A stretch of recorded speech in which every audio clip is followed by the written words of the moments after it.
Boa tarde. E a gente mostra um pouquinho no nosso programa Jurá Notícias de hoje o trabalho aqui do artista plástico Matias Souza, que é um artista que tem uma inspiração evangélica, mas traz também um pouco dessa linguagem urbana para mostrar, para interpretar e reinterpretar algumas passagens bíblicas. Um trabalho bem interessante que vocês vão conhecer hoje aqui com a gente.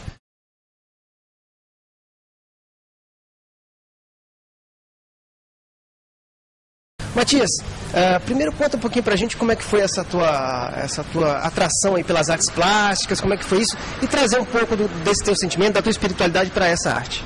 Começou há 10 anos atrás, em Brasília, né? Eu não tinha intenção direta em fazer desenho, intervenção urbana, mas por ironia do destino, né, acabei me encontrando com esse tipo de trabalho na rua mesmo. E começou um trabalho bem bacana, né? Comecei a fazer mesmo somente com brincadeira, depois comecei a levar mais a sério esse processo todo na minha vida. Então vamos começar mostrando um pouquinho esse quadro aqui. Queria que você contasse um pouquinho pra gente aqui o que está simbolizado aqui nesse quadro. Legal, como eu já disse no início, começou há 10 anos atrás, e eu comecei a ter uma linha de raciocínio mais direcionada ao cristianismo, no qual eu acredito.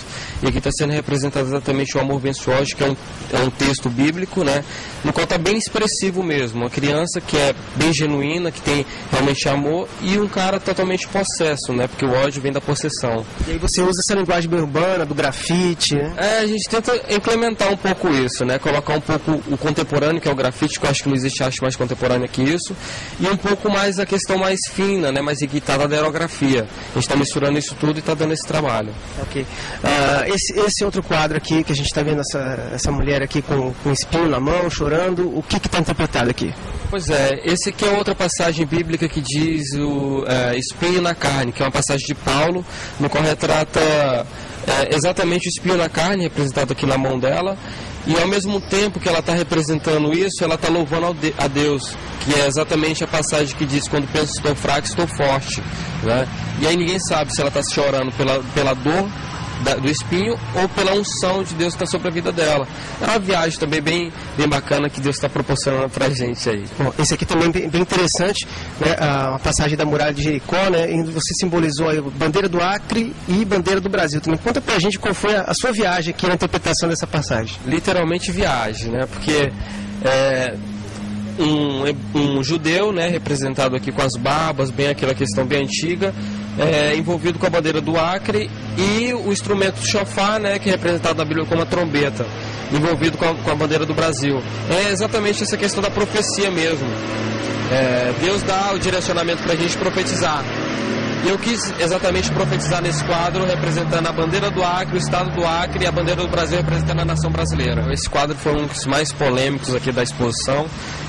Representa exatamente essas caveiras, esses ossos, representa exatamente o povo judeu que veio de uma batalha. E aí Deus deu um direcionamento para Ezequiel chegar nesses ossos e soprar para que pudesse ressuscitar. Se você olhar bem, lá atrás está uma caveira, somente os ossos, na frente está um pouco mais de carne, e a terceira está com mais carne ainda, né? E aí o pessoal me pergunta: Matias, mas não eram guerreiros? Cadê o capacete, a espada, a armadura e tudo mais? É exatamente a pessoa que está na frente, a gente que está visualizando. Porque até então esses ossos não tinham espírito nem alma. E hoje nós somos compostos de corpo, espírito e alma, né? E somos nós aqui agora representados, né? Essa questão da sopa também é muito... A gente está conversando sobre isso. Essa questão da sopa também é muito comum aqui entre os povos indígenas da região, né? Como é que você interpreta essa relação? Cara, cada um tem a viagem que tem, né? Eu tenho a minha viagem, que é dentro do cristianismo. Não sou contra as outras ideias, as outras culturas. Cada um segue o que quer e que gosta, né? Mas é isso aí, né? Quem gosta do assopro, quem gosta da questão do rapé, da questão indígena... É isso aí, cada um com a sua crença. Bom, a gente conversa um pouquinho agora com o deputado estadual Jamil Asfuri, do Democratas, que é também presidente da Comissão de Cultura, né? De Educação e Cultura, e é uma das pessoas admiradoras aí do trabalho do Matias. Senhor Jamil, o que o senhor acha do trabalho do Matias e está trazendo aqui para a Aleac um pouco dessa arte? Na verdade, para nós é uma grande alegria, né, poder ter uma pessoa tão talentosa, não só fazendo essa exposição aqui, mas sendo do Acre, sendo uma pessoa que representa todos nós acrianos, inclusive já tem feito isso pelo Brasil afora, até em alguns países. Eu, na presidência da comissão, eu tive a felicidade de recebê-lo, inclusive fazer um pronunciamento em seu favor, dizendo que é importante não só que a gente valorize olhando, mas valorize comprando também, adquirindo essa obra, porque ele vive disso. E é uma das formas, inclusive, de você manter viva né, ou vivo um talento tão importante, tão grande como esse. Bom, o senhor escolheu um quadro aqui preferido, por que esse quadro, senhor Ramil? Eu olho para essa imagem e vejo que, independente do poder que a pessoa possa estar exercendo, ela precisa se render a alguma coisa. Eu olho aí a figura de um cavaleiro, talvez um próprio rei, uma pessoa que exerce algum tipo de autoridade, mas ela reconhece que alguém é maior do que ela. Eu acho que na vida tem que ser assim. Eu olho para Deus e vejo a mesma coisa em relação ao ser humano, né? Nós que estamos no exercício do poder, ou o próprio Matias, que tem um talento tão especial, independente do que nós sejamos, o fato é que existe alguém maior e esse alguém é Deus. Então esse quadro ele expressa muito bem isso, né? E não só ele, mas todos os outros também, sempre tem alguma coisa muito forte a nos transmitir.